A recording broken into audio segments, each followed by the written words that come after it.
something I find interesting. We can talk about all these pitchers between, and I'll go back to Phil Maton as well because we'll loop Maton into the trade acquisitions. Um, Brazoban, Maton, Zuber, if you look at his baseball savant, and Paul Blackburn, the starter, they all throw cutters, and I find that interesting because is that like a pitch that Stearns has targeted and says this has been a really effective pitch against hitters this year, so let's try to find guys who can utilize that cutter well. Because you said as in our chat when we were talking about the acquisition of Paul Blackburn, you believe that he's going to be throwing his cutter a little bit more with the Mets than he did with the Athletics. So is the cutter just like a kind of like a pitch du jour for David Stearns?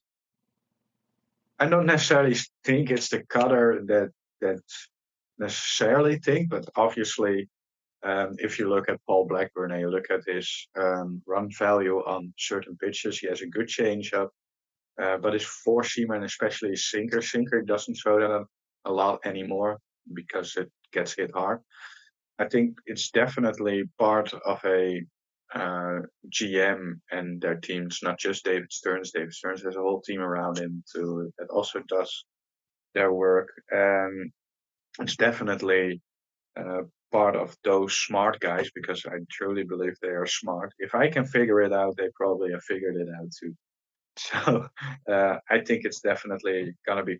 I have a good guess that it's gonna be a part of his arsenal that the cutter is going to be used a little bit more. And I think it's already started with Oakland, so hopefully he can get even more out of his cutter than he already did.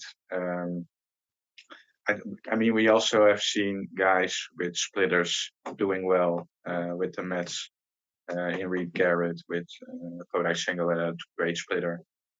So it's not just the cutter, but it's obviously um, when you have a pitch that's a little bit different than a straight four seamer, it can definitely help for guys like Blackburn, who isn't overpowering, who definitely needs different weapons to get out. For Brazoban, though, who has I think has a 99-mile-an-hour four seam fastball, he's probably getting, you know, he can make a little bit more mistakes with his four seamer than Paul Blackburn can.